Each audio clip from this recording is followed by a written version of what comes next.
అందరికీ నమస్కారం. నా పేరు మనోహర్. Welcome to Satyanveshi. పరిణామక్రమ వీడియో సిరీస్ లో 5వ పాఠానికి వచ్చాం. ఇందులో మనం కొన్ని ప్రశ్నలు చూద్దాం.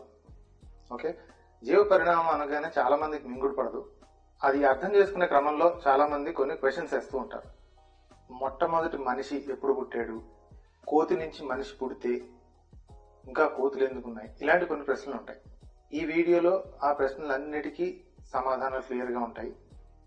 ప్రీవియస్ ఎపిసోడ్స్ మీరు గనక చూడకపోతే ఇది కొంచెం కష్టమయ్యే అవకాశం ఉంది. ఎందుకంటే కొన్ని వర్డ్స్, కొన్ని కాన్సెప్ట్లు ప్రీవియస్ వీడియోస్ లో చెప్పడం జరిగింది. 4 ఎపిసోడ్స్ ఉన్నాయి ఆల్రెడీ. లింక్స్ అన్ని కింద డిస్క్రిప్షన్ లో కామెంట్స్ లో ఉంటాయి. ప్రీవియస్ వీడియోస్ కూడా చూడండి, క్లియర్ గా కాన్సెప్ట్స్ అన్ని అర్థం చేసుకోండి. ఈ వీడియో ఎండ్ వరకు చూసి సావధానంగా విని అప్పుడు మరిన్ని ప్రశ్నలు వస్తాయి. మీకే కాదు, నేను కూడా అడిగాను ఒకప్పుడు ప్రశ్నలు, తప్పనిసరిగా అడగండి. ఓకే, మనం ప్రశ్నల్లోకి వెళ్దాం. These are pretty common questions. Is there first human?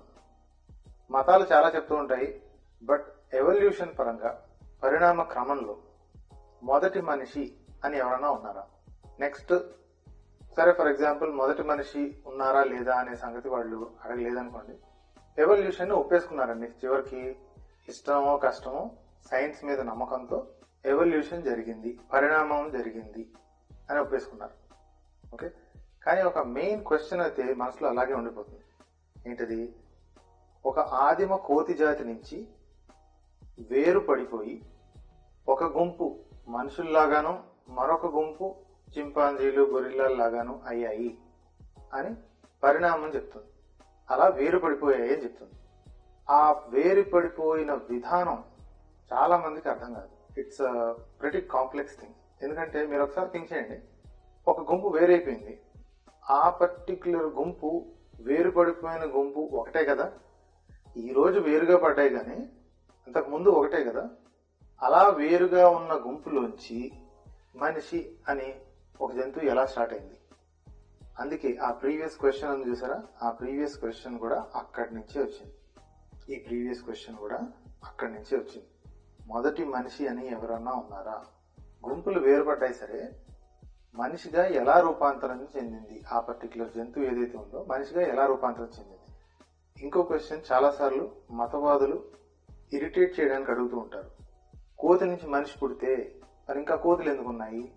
ఇలాంటి ప్రశ్న మతవాదులే కాదు, అమాయకులు కూడా అడుగుతూ ఉంటారు. అంటే వాళ్ళకి తెలీదు, తప్పట్టడానికి వీల్లేదు. ఎందుకంటే కోతి నుంచి మనిషి పుట్టాడు అని చాలా లూజ్గా అంటూ ఉంటారు కదా. సో దాన్ని చూసి కోతుల నుంచి మనిషి పుడితే మరి ఇంకా కోతులు ఎందుకున్నాయి అనేది ఒక ప్రశ్న వస్తుంది. దానికి కూడా మనం సమాధానం చెప్పాలి.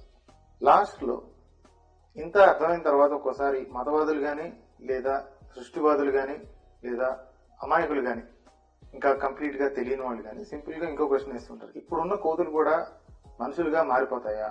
ఎవల్యూషన్ అనేది నిరంతర ప్రక్రియ అంటూ ఉంటారు కదా. సో మనుషులుగా మారటానికి ప్రయత్నిస్తున్నాయా? ఇంకొన్ని వందల వేల తరాల తర్వాత అవి కూడా మనుషుల్లా కనిపిస్తాయా? మనుషుల్లో కలిసిపోతాయా? ఇలాంటి క్వశ్చన్స్ వస్తాయి. సో వీళ్ళ మైండ్ లో ఎలా ఉంటుందంటే, ఇది అమాయకులు కానివ్వండి సృష్టివాదులు కానివ్వండి, వీళ్ళ మైండ్ లో ఎలా ఉంటుందంటే, ఇదిగో ఫస్ట్ వీడికి వీడు పుట్టాడు, వీడికి వీడు పుట్టాడు, వీడికి వీడు పుట్టాడు, ఆ తర్వాత ఇది, ఆ తర్వాత ఇది, చివరికి ఈ క్యాండిడేట్ కి మనిషి అనేది పుట్టేశాడు, ఇలా జరిగింది అని అనుకుంటుంటారు. ఇది ఎందుకు వస్తుంది అంటే వాళ్ళ మైండ్ లో ఎంత వద్దనుకున్నా వాళ్ళకి ఈ పిక్చరే కనిపిస్తూ ఉంటుందండి. ఓకే, మనం ఫస్ట్ ఎపిసోడ్ లో చెప్పుకున్నట్టు ఇది completely wrong. This is not the way evolution works. Fine, కథ బాగానే చెప్పాం. మరి ఈ టైప్ జంతువు నుంచి ఈ టైప్ మనిషి ఎలా బయటపడ్డాడు అనే ప్రశ్న కామన్ గా వస్తుంది, దాన్ని తప్పట్లేము. ఈ ప్రక్రియకి మిలియన్స్ ఆఫ్ ఇయర్స్ కావాలండి. ఓకే, లక్షల, ఒక్కోసారి కోట్ల సంవత్సరాలు. వెరీ గుడ్, కథ బాగానే ఉంది. మిలియన్స్ ఆఫ్ ఇయర్స్ కావాలి, లక్షల సంవత్సరాలు కావాలి అని చాలా సింపుల్ గా చెప్పేశాం. ఇంతకీ ఆ ఆదిమ కోతి జాతి నుంచి వేరుపడిన విధానం ఏమిటి? ఎలాగా? What is the mechanism? Very good question. మనం మొదలు పెడదాం. ఇక్కడ ఒక చిన్న గుంపు, ఒక జంతువుల గుంపు ఉందండి. ఇమాజిన్ ఒక గ్రూప్ ఆఫ్ జంతువులు ఉన్నాయి. రైట్, అన్ని ఒకే కలర్ లో ఉన్నాయి. సో ఈ ఒక్కొక్క చుక్క ఒక జంతువు కావచ్చు, ఒక డజన్ జంతువులు కావచ్చు, ఒక 100, 1000 జంతువులు కావచ్చు. మీకు రఫ్ గా ఒక పిక్చర్ కనపడడానికి అని చెప్పి పెట్టాను అనమాట. ఆల్రైట్, ప్రకృతి వైపరీత్యాల కారణానో లేక మరో విధంగానో ఈ గుంపులోంచి ఒక చిన్న గుంపు వేరుపడిపోయింది. Small group of individuals have separated. So ఈ సెపరేషన్ అంటే ఏంటి? ఈ సెపరేషన్ ఎలా జరగచ్చు? ఒక పర్టికులర్ అడవి ఉందనుకోండి, చాలా పెద్ద అడవి. ఒక ఏరియాలో బాగా కాంపిటీషన్ ఎక్కువైపోయింది. ఇగో ఈ గుంపు బాగా ఒకే చోట ఉండటం వల్ల విపరీతంగా కాంపిటీషన్ పెరిగిపోయింది. అది ఆహారం కోసం కావచ్చు, లేదా ప్రమాదం ఎక్కువైపోయి ఉండొచ్చు, లేదా మేట్స్ కోసం. రైట్, ఆడ జంతువులు మగ జంతువులు కానీ, మగ జంతువులు ఆడ జంతువులు కానీ కాంపిటీషన్ పెరిగిపోయి ఈ ఏరియాలో ఉండటం కుదరక అదే అడవిలో మరో సైడ్కి వెళ్ళిపోవటానికి ఒక గుంపు సిద్ధపడిపోయింది. ఓకే, ఇది వాటిలో వచ్చిన కాంపిటీషన్ వల్ల అయ్యి ఉండొచ్చు, లేదా ప్రకృతి సిద్ధంగా కూడా జరగచ్చు. So one of the possibilities, ఒక నది కొత్త పాయ ఒకటి తయారయ్యి ఉండొచ్చు. ఒక గట్టి సమ్మర్లో ఒక 2-3 సంవత్సరాలు 4-5 సంవత్సరాల క్షామంలో రివర్ బాగా ఎండిపోయింది అనుకోండి. అప్పుడు ఇక్కడున్న జంతువులన్నీ అందులో ఒక చిన్న గుంపు ఇటు సైడ్కి వచ్చేసిన తర్వాత, రైట్, ఇక్కడ బతుకుతా ఉండుంటాయి. వచ్చేసిన తర్వాత మళ్ళీ రివర్ స్టార్ట్ అయిపోయింది అనుకోండి, ఈ గుంపు మళ్ళీ వెనక్కి వెళ్ళటం కుదరదు. Okay, understood? సో ఇలాగా చాలా జరిగాయి, మనకు కూడా తెలుస్తూ ఉంటుంది. ఒక్కొక్కసారి క్షామం వచ్చిందనుకోండి, if there is a big famine, నదులు ఎండిపోతాయి, కొన్ని సంవత్సరాల పాటు ఎండిపోతాయి. అప్పుడు నది ఎండిపోయినప్పుడు ఇటు నుంచి ఇటువైపుకి వచ్చినప్పుడు తిరిగి నది పారటం మొదలైన తర్వాత మళ్ళీ ఆ జంతువులు తిరిగి వెళ్ళలేవు. ఇదంతా ఎందుకు చెప్తున్నానంటే, there can be multiple reasons for separation. ఇలాగా ఒక గుంపు, మెయిన్ గుంపు నుంచి ఒక చిన్న గుంపు వేరైపోవడానికి రకరకాల కారణాలు ఉంటాయి. సో ఇలా వేరుపడిపోయిన జంతువులు వాటిలో అవే పిల్లలకి అంటూ ఉంటాయి, కామనే కదా. సో వీటి పాపులేషన్ దినదిన ప్రవర్ధమానం అవుతుంది. సో కొన్ని తరాలు గడిచాయి, కొన్ని 100,000 సంవత్సరాలు గడిచాయి. ఈ రెండు సేమ్ ఎగ్జాక్ట్ టైప్ ఆఫ్ జంతువులు, జన్యుపరంగా ఈ రెండు సేమ్ ఎగ్జాక్ట్ టైప్ ఆఫ్ జంతువులు. ఇందులోంచి ఒక జంతువుని తీసుకొచ్చినా, ఇందులోంచి ఒక జంతువుని ఇటు తీసుకెళ్లినా ఏం తేడా తెలియదు. మామూలుగానే తిరిగి సంపర్కాలు, పిల్లలు కనటాలు నార్మల్ గా జరిగిపోతాయి. రైట్, ఎందుకంటే they are essentially the same type of animals. అంటే స్పీషీస్ ఇంకా వేరుపడలేదు. Okay, fine. ఇప్పుడు మరికొన్ని 100,000 సంవత్సరాల తర్వాత, సో మరికొన్ని తరాలు గడుస్తూ పోయాయి. ఇప్పుడు ఏం జరుగుతుంది మీరు గమనించారా లేదో, ఈ పాపులేషన్స్ లో చిన్న చిన్న వేరియేషన్స్ వచ్చాయి. ఆ వేరియేషన్ మామూలుగా మనకి కనపడదు, చాలా చిన్న variation, but variation Nanda less. ఇక్కడ వచ్చే వేరియేషన్స్ మీరు గమనించారా? ఒక ఇండివిజువల్ కి ఒక పర్టికులర్ మ్యూటేషన్ వచ్చింది. ఈ వేరియేషన్, మ్యూటేషన్, ఈ పదాలన్నీ కూడా మీరు ప్రీవియస్ ఎపిసోడ్స్ లో చూసి తెలుసుకోండి. సో ఈ పాపులేషన్ లో ఈ టైప్ ఆఫ్ మ్యూటేషన్, ఈ పాపులేషన్ లో ఈ టైప్ ఆఫ్ వేరియేషన్స్ 2 వచ్చాయి. ఓకే, సో వేరియేషన్ అంటే మనం ఇంతకు ముందు చెప్పుకున్నట్టు a slight difference in the individual. Slight difference, చాలా చిన్న తేడా. ఇప్పుడు ఈ వేరియేషన్ అనేది సక్సెస్ఫుల్లా అన్సక్సెస్ఫుల్లా అనేది దాని యొక్క రిప్రొడక్టివ్ సక్సెస్ మీద ఆధారపడి ఉంటుంది. రిప్రొడక్టివ్ సక్సెస్ అంటే ఏంటి?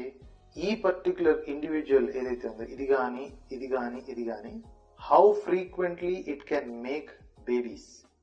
సక్సెస్ఫుల్ మ్యూటేషన్ అంటే ఎన్ని ఎక్కువ పిల్లల్ని పెట్టగలిగితే ఆ మ్యూటేషన్, ఆ వేరియేషన్ అనేది అంతగా స్ప్రెడ్ అవుతుంది, అంతగా విస్తరిస్తుంది. Okay, so let's assume that this is a successful mutation, this is also a successful mutation, కానీ ఇది ఒక అన్సక్సెస్ఫుల్ మ్యూటేషన్. రైట్, ఇక్కడ ఇంతకు ముందు గ్రీన్ గా ఉండేది గుర్తుందా? ఇది అన్సక్సెస్ఫుల్ అనుకోండి. అన్సక్సెస్ఫుల్ అంటే అది న్యాచురల్ సెలెక్షన్ ద్వారా గాని, సెక్షువల్ సెలెక్షన్ ద్వారా గాని ఎలిమినేట్ చేయబడింది. మళ్ళీ న్యాచురల్ సెలెక్షన్ ద్వారా కానీ సెక్షువల్ సెలెక్షన్ ద్వారా కానీ ఆ పర్టిక్యులర్ వేరియేషన్ అనేది ఎలిమినేట్ చేయబడింది. Right? Natural selection, sexual selection ఇవి ఎలా పనిచేస్తాయో మీరు మన సెకండ్ ఎపిసోడ్ చూసి నేర్చుకోవాలి. అండర్స్టూడ్? ఫైన్. సో ఇప్పుడు చిన్న చిన్న వేరియేషన్స్ వచ్చాయి, ఆ పాపులేషన్ లో ఆ వేరియేషన్ ప్రబలుతుంది. Right? Every time I change the picture కొన్ని వందల వేల సంవత్సరాలు గడిచిపోయినట్టు మీరు ఊహించుకోవాలి. అగైన్ మళ్ళీ కొన్ని వందల వేల సంవత్సరాలు గడిచాయి. ఇంత జరిగినా సరే కొన్ని తేడాలు ఉన్నాయి, కానీ దూరం నుంచి గమనిస్తే ఈ గుంపు ఇంకా సేమ్ స్పీషీస్, ఇందులోంచి ఒక ఇండివిజువల్ని, ఒక జంతువుని తీసుకొచ్చి ఈ గుంపులో పడేసిన, ఇందులోంచి ఒక ర్యాండమ్ జంతువుని ఇందులో పడేసిన ఓవరాల్ జీన్ పూల్లో ఎక్కడ తేడా ఏం రాదు. నెక్స్ట్, మన మ్యూటేషన్స్ బాగా సక్సెస్ఫుల్ గా ప్రబలుతున్నాయి. Right? So what's happening is these successful mutations have higher success rate. Higher success rate అంటే ఈ రంగులో ఉన్న జంతువుల కంటే ఈ రంగులో ఉన్న జంతువులు more successful in making babies. Same here, ఈ రంగులో ఉన్న animals they are more successful. Right? వీటి కంటే కూడా ఎక్కువ సక్సెస్ఫుల్ కాబట్టి అవి ప్రబలుతుంది, ఆ పర్టికులర్ మ్యూటేషన్ ప్రబలుతుంది. ఈలోపు ఈ గుంపులో మరొక మ్యూటేషన్ బయలుదేరింది, మరొక వేరియేషన్, అనదర్ స్మాల్ చేంజ్. ఆ స్మాల్ చేంజ్ ఎంత స్మాల్ చేంజ్ అంటే this animal can breed with other animals in the same group, కానీ ఈ animal can no longer come here. Next, మరికొన్ని వందల వేల సంవత్సరాలు గడిచాయి, చాలా తరాలు గడిచాయి. మ్యూటేషన్ బాగా సక్సెస్ఫుల్, ఈ కలర్ మ్యూటేషన్ ఇంకా ఎక్కువ సక్సెస్ఫుల్ కాబట్టి విపరీతమైన స్పీడ్ లో ప్రబలిపోయింది. తరాలు గడుస్తూ ఉన్నాయి. Now the whole population is separated. ఇప్పుడు మీరు గమనిస్తే this is a completely different species, this is completely different species. Okay, ఈ పర్టిక్యులర్ పాయింట్ ని స్పీషియేషన్ అంటారు. ఇలా ఎప్పుడైతే ఒక జాతి సంపూర్ణంగా రెండు జాతులుగా వేరుపడుతుందో దాన్ని స్పీషియేషన్ అంటారు. స్పీషియేషన్, రెండు వేర్వేరు జాతులుగా మారిపోవడం. ఈ స్పీషియేషన్ యొక్క ప్రత్యేకత ఏంటంటే these are no longer compatible. So ఈ జంతువు ఇంకా ఎప్పటికీ కలవలేవు. బలవంతంగా కలిపినా సరే, ఇది మన గుర్రం గాడిదలాగా బలవంతంగా కలిపినా సరే there will not be a successful individual. ఒక గుర్రానికి గాడిదకి కంచర గాడిద పుట్టినా సరే ఆ కంచర గాడిదకి పిల్లలు ఉండవు. ఓకే, ఈ స్పీషియేషన్ కి కొన్ని ఎగ్జాంపుల్స్ చూద్దాం. గొర్రె, మేక, దిస్ ఇస్ అనదర్ స్పీషియేషన్. ఈ రెండు ఒకే జాతి నుంచి వేరుపడిపోయిన జంతువులు. ఇండియన్ ఎలిఫెంట్, ఆఫ్రికన్ ఎలిఫెంట్, ఈ రెండు ఒకే జాతి నుంచి వేరుపడిపోయినాయి. ఫర్ ఎగ్జాంపుల్, ఇది ఆఫ్రికన్ ఎలిఫెంట్ అనుకోండి, ఈ గ్రూప్ మొత్తం ఆఫ్రికన్ ఎలిఫెంట్. ఈ గ్రూప్ నుంచి వేరుపడిపోయి ఎప్పుడో కొన్ని వేల సంవత్సరాల క్రితం వేరుపడిపోయి ఏషియన్ ఎలిఫెంట్స్ సెపరేట్ అయిపోయాయి. Okay, now these two are no longer compatible. చూడటానికి చాలా దగ్గర పోలికలు ఉంటాయి. ఎంత దగ్గర పోలికలు అంటే మామూలుగా చిన్నపిల్లలకు కానీ లేదా పెద్దగా ఏనుగుల గురించి తెలియని వాళ్ళకి కానీ చూపిస్తే ఈ రెండు ఒకటే అనుకుంటారు. ఆల్మోస్ట్ రెండు ఒకటే కదా అనుకుంటారు.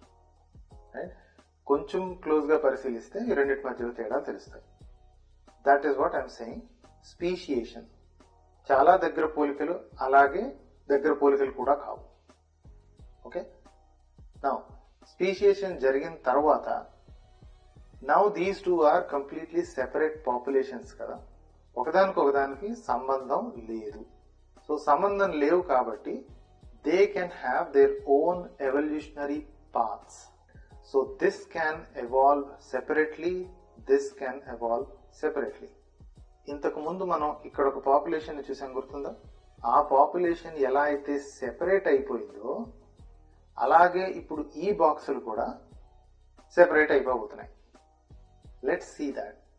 మరికొన్ని వందల వేల సంవత్సరాలు గడిచినప్పుడు మరో చిన్న వేరియేషన్. సో ఇందులోంచి ఈ వేరియేషన్ అనేది చాలా చిన్నది, ఇందులోంచి ఈ వేరియేషన్ అన్నది చాలా చిన్నది, రైట్?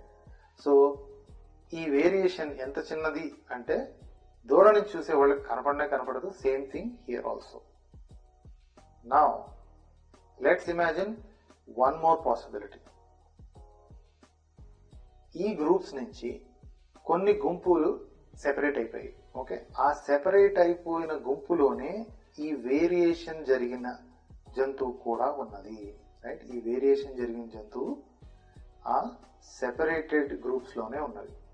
సో ఇందాక మనం తెలుసుకున్నాం కదా, ఈ సెపరేషన్ ఈవెంట్స్ అనేవి చాలా ఫ్రీక్వెంట్ గా సంవత్సరాల మధ్యలో, తరాల మధ్యలో, దశాబ్దాల మధ్యలో జరుగుతూనే ఉంటాయి, రైట్?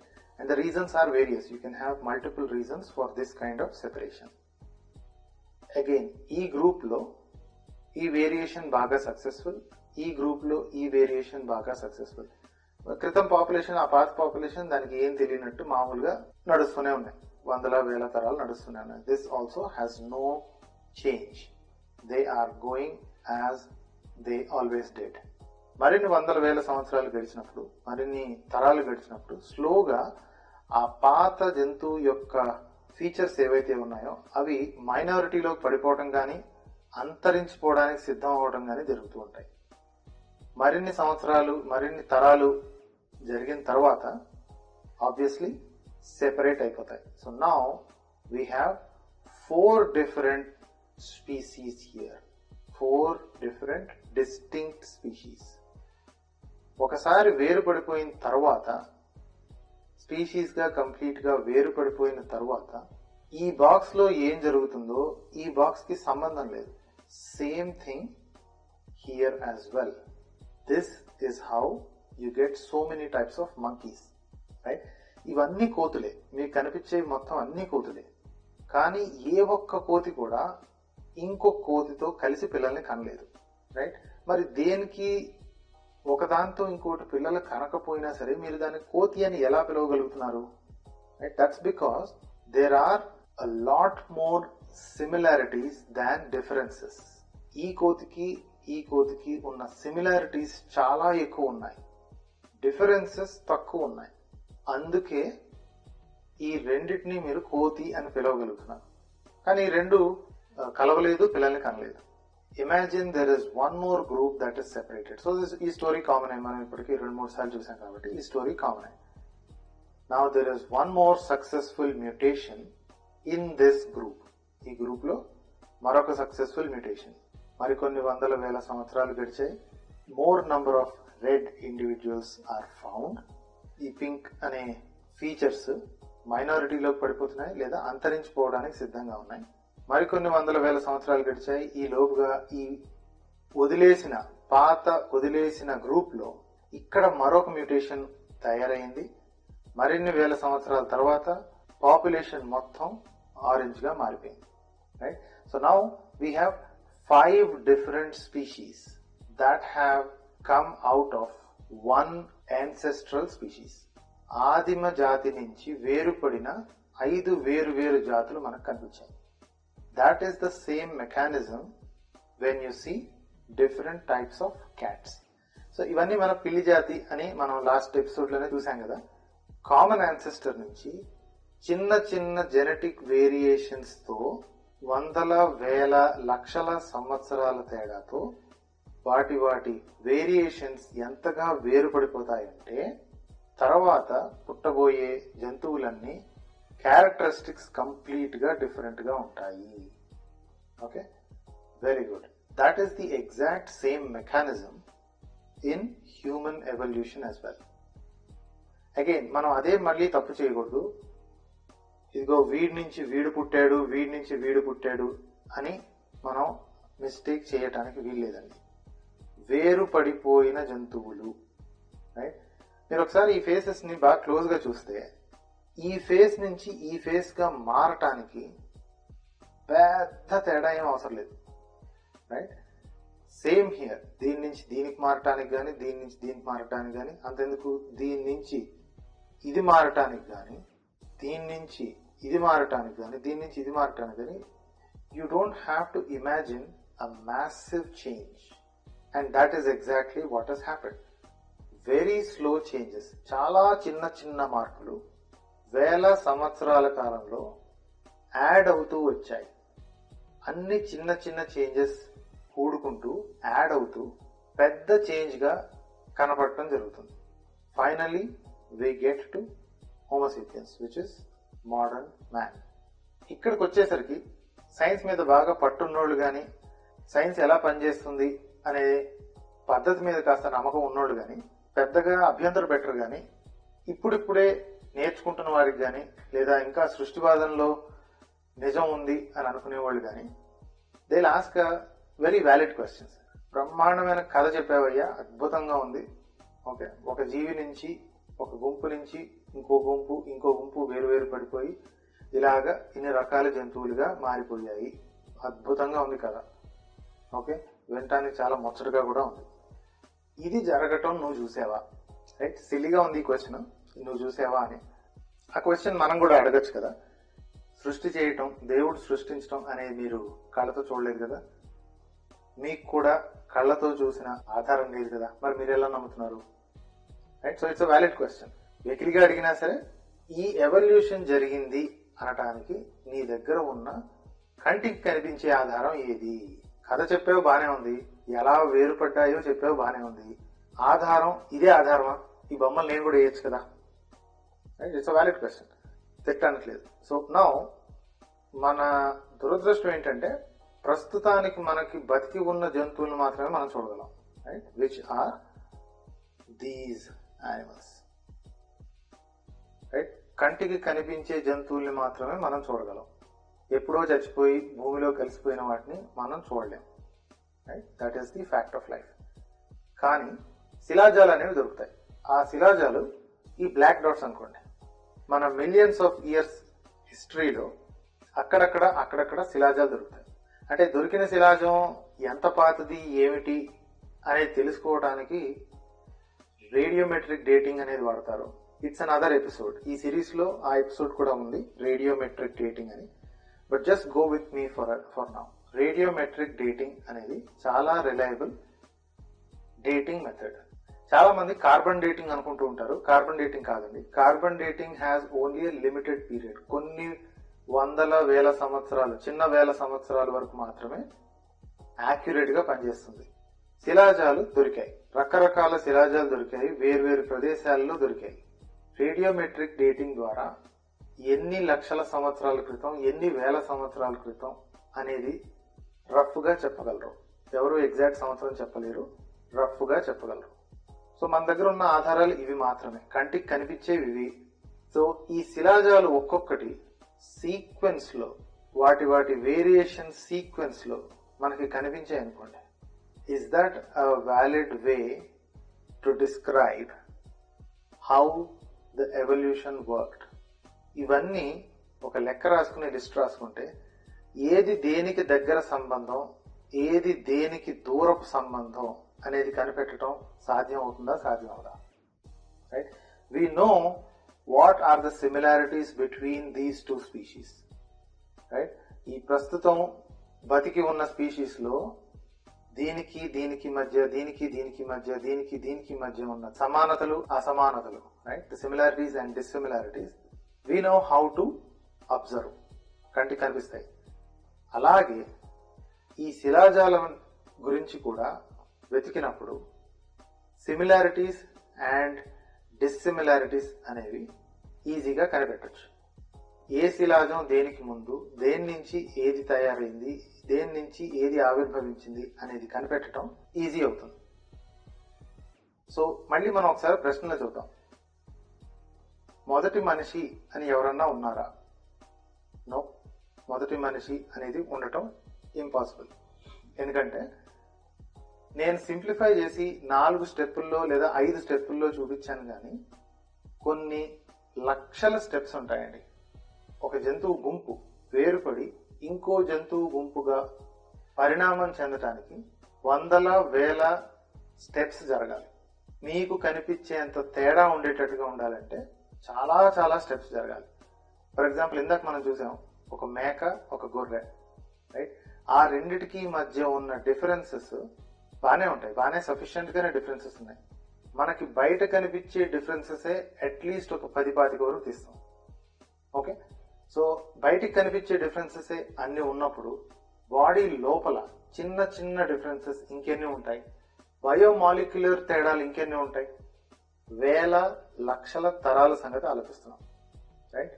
వేల లక్షల తరాలు ఆలోచించినప్పుడు చిన్న చిన్న చేంజెస్ బోల్డ్ అని జరిగాయి అనుకోండి, at some point in time అవి చిన్న మార్పులుగా కనిపించవు, ఇంకా పెద్ద తేడాలా కనిపిస్తాయి. జరిగిపోయిన తర్వాత, అన్ని పెద్ద చేంజెస్ జరిగిపోయిన తర్వాత అప్పుడు చూసి ఇదిగో ఈ జంతువుని మనిషి అని పిలుస్తున్నాం, ఈ జంతువుని చింపాంజీ అని పిలుస్తున్నాము అంటాం. సో ఇక్కడ ఎక్కడ మొదటి మనిషి అనే కాన్సెప్ట్ లేదు. ఓకే, నెక్స్ట్ క్వశ్చన్, మనుషులు ఆ ఆదిమ కోతి జాతి నుంచి వేరుపడిన విధానం ఏంటి అని అనుకున్నాం. సో ఇందాక నేను ఎక్స్ప్లెయిన్ చేసిన mechanism. So small changes, separation and more variations. ఇది రిపీట్ అయ్యి కొన్ని లక్షల కోట్ల సంవత్సరాలకి వేరు పడిపోవటం అనేది జరుగుతుంది. నెక్స్ట్ మన చిలిపి క్వశ్చన్ ఉంది కదా, మనిషి కోతి నుంచి వేరుపడితే మరి ఇంకా కోతులు ఎందుకున్నాయి అని. ఆదిమ జాతి జంతువు నుంచి కొన్ని లక్షల సంవత్సరాలు గడిస్తే వేరు పద్ధతుల్లో వేరుపడిపోయి సెపరేట్ అయిపోయి బ్రీడ్ అయ్యి ఇన్ని రకాల జంతువులుగా తయారయ్యాయి. ఇది మంకీ అనుకోండి, ఇది హ్యూమన్ అనుకోండి. మంకీస్ నుంచి హ్యూమన్స్ రాలేదు కదా. ఈ రెండిటికి కామన్ యాన్సెస్టర్ ఉంది. కొన్ని లక్షల కోట్ల సంవత్సరాల క్రితం కామన్ యాన్సెస్టర్ అనేది ఒకటి ఉంది. సో ఇక్కడి నుంచి వేరుపడిపోయింది. దీని పేరు కోతి కాదు, ఈ యాన్సెస్టర్ పేరు కోతి కాదు. దీన్ని మనం కోతి అని పిలుస్తున్నాం, దీన్ని మనం మనిషి అని పిలుస్తున్నాం. కోతి నుంచి మనిషి పుట్టలేదు. కోతికి మనిషికి కొన్ని లక్షల కోట్ల సంవత్సరాల క్రితం ఒకే యాన్సెస్టర్ ఉంది.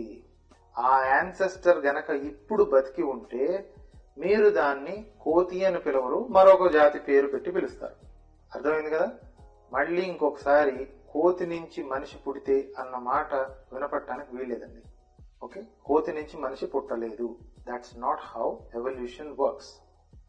ఓకే, నెక్స్ట్ క్వశ్చన్, ఇప్పుడున్న కోతులు కూడా మనుషులుగా మారతాయా? తెలియని వాళ్ళు కామన్ గా అడుగుతుంటారు కదా. సో ఇప్పుడున్న కోతులు కూడా మనుషులుగా మారతాయా? ఆ ఎవల్యూషనరీ ప్రాసెస్ లో ఉండిపోయాయా? కొన్ని కోతులు మనుషులుగా మారిపోయి ఇంకా కొన్ని వెయిటింగ్ చేస్తున్నాయా, ఆన్ ద వేలో ఉన్నాయా అని అడుగుతుంటారు. సో వీళ్ళ మైండ్ లో ఏంటంటే ఆ ల్యాడర్ పద్ధతి అలా ఉండిపోయిందండి.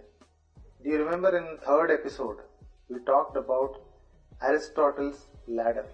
అరిస్టాటిల్ ఏమనుకున్నాడంటే ఈ జంతువులన్నీ ఒక శ్రేణిలో, ఒక క్రమ పద్ధతిలో ఉన్నాయి.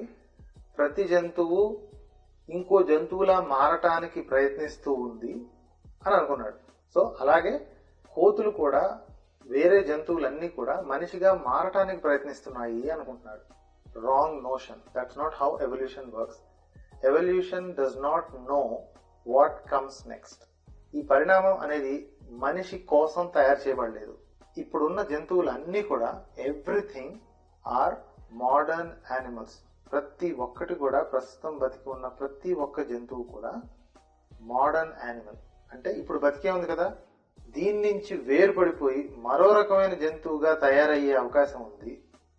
దీని నుంచి వేరుపడిపోయి మరో రకంగా జరిగే అవకాశం ఉంది. కానీ ఈ జంతువులా మారటం గాని, ఈ జంతువు తిరిగి ఈ జంతువులా మారటం గాని జరిగే సమస్య లేదు. That's not how evolution works. Right? There is no plan in evolution. ఏ జంతువు ఇంకో జంతువులా మారటానికి ప్రయత్నించట్లేదు, లేదా ప్రకృతి ఈ జంతువుగా మారు అని ప్రెజరైజ్ చేయట్లేదు. Every animal is trying to survive in its own environment. చివరికి మనిషి కూడా. మనం ప్రస్తుతం ప్రకృతిలో ఉన్నాం కాబట్టి మన ప్రకృతి మనల్ని ఎలా ప్రెజరైజ్ చేస్తుందో మనం దానికి తగ్గట్టుగా ఎవాల్వ్ అవుతున్నాం. ఓకే, ప్రతి జంతువు కూడా అలాగే ఎవాల్వ్ అవుతుంది. There is no plan, there is no foresight. మనుషుల ఎగ్జాంపుల్స్ అంతగా నచ్చి ఉండకపోవచ్చు. సో మనం ఒక ప్లాంట్ ఎగ్జాంపుల్ చూద్దాం, మనకి బాగా తెలిసిన ఎగ్జాంపుల్. సో ఇక్కడ మీకు కనిపించే మొక్క జాతులు ఏంటండి? బ్రింజాల్, వంకాయ, టొమాటో, క్యాప్సికమ్, చిల్లీ, పొటాటో, 2 సిగరెట్లు కూడా ఉన్నాయి చూసారా, టొబాకో. ఇవన్నీ కూడా సొలనేసియే అనే ఒక జాతి, right? It's a family. Solanaceae అనే ఒక ఫ్యామిలీకి చెందిన జీవులు. ఒక్కొక్కటి ఇంత డిఫరెంట్ గా ఉన్నాయి కదా, ఇవన్నీ ఒకే ఫ్యామిలీ నమ్మబుద్ధి కావట్లేదు మనకి, రైట్? వంకాయకి పొటాటోకి ఎంత తేడా ఉంది? పొటాటో చిల్లీ, రైట్, మిరపకాయ, ఈ రెండు ఒకే జాతి అంటాడేంటి? బట్ ఇఫ్ యు సీ, మనం ఇక్కడ ఎండ్ ప్రోడక్ట్స్ చూస్తున్నాం. ఏది? మనుషులు తినగలిగే వస్తువులను చూస్తున్నాం. మీరు మీ పెరట్లో పెంచుకుంటున్నా లేదా మీ తెలిసిన వాళ్ళు ఎవరి దగ్గర ఈ మొక్కలు ఉన్నా సరే క్లోజ్ గా పరిశీలించండి. వీటన్నిటికీ shape of the leaves, branches, కొమ్మల అమరిక. మీరు ఇక్కడ చూసారా? ఈ టొమాటో యొక్క తొడిమ, ఈ బ్రింజాల్ యొక్క తొడిమ, ఈ మిరపకాయ యొక్క తొడిమ చాలా దగ్గర పోలికలు ఉంటాయి. ఇంకొక ఆశ్చర్యకరమైన విషయం, అగైన్ రైతులకి మొక్కల మీద ఇంట్రెస్ట్ ఉన్న వాళ్ళకి ఇది ఏమాత్రం ఆశ్చర్యకరం కాదు, మిగతా వాళ్ళకి చాలా ఆశ్చర్యకరంగా అనిపించవచ్చు. టొమాటో మొక్కని, రైట్, టొమాటో మొక్కని you can graft it on top of brinjal plant. Grafting అంటే అంటుకట్టడం. ఒక వంకాయ చెట్టుకి టాప్ పోర్షన్ ని కట్ చేసేసి ఒక టొమాటో మొక్కని టాప్ పోర్షన్ కట్ చేసేసి టొమాటో టాప్ పోర్షన్ ని తీసుకొచ్చి వంకాయ కాండానికి అంటుకట్టేయచ్చు. And it is a successful plant. ఎందుకంటే they both belong to a very close family called solanaceae. మరొక సిమిలారిటీ, వీటి యొక్క గింజలు బయటికి తీయండి. ఒక క్యాప్సికమ్ కి ఒక చిల్లీకి చూస్తే చాలా సింపుల్ గా తెలిసిపోతుంది ఈ రెండు ఒకే జాతి నుంచి వేరుపడ్డాయి అని, రైట్? ఇది కొంచెం లావుగా ఉంటుంది, క్యాప్సికమ్ అనేది కొంచెం లావుగా ఉంటుంది, దానిలో కారం శాతం బాగా తగ్గిపోయింది, సో అలాగే తినేయచ్చు కూడాను. బట్ మిరపకాయకి క్యాప్సికమ్ కి ఉన్న సిమిలారిటీని మీరు కాదనలేరు, అంత దగ్గరగా ఉంటుంది. క్యాప్సికమ్ ని ఓపెన్ చేసి బ్రింజాల్ ని ఓపెన్ చేయండి, అలాగే ఒక టొమాటోని కూడా కోసేయండి. ఇప్పుడు లోపల గింజలను చూడండి. Do you see the similarity? Again, that is because they belong to a family called Solanaceae. So, ఎన్ని సిమిలారిటీస్ ఉన్నాయో అన్ని డిస్సిమిలారిటీస్ కూడా ఉన్నాయి. But they are a close family. ఇవన్నీ కూడా ఒక ఆదిమ జాతి నుంచి వేరుపడిపోయి తయారైన జాతులు, స్పీషీస్.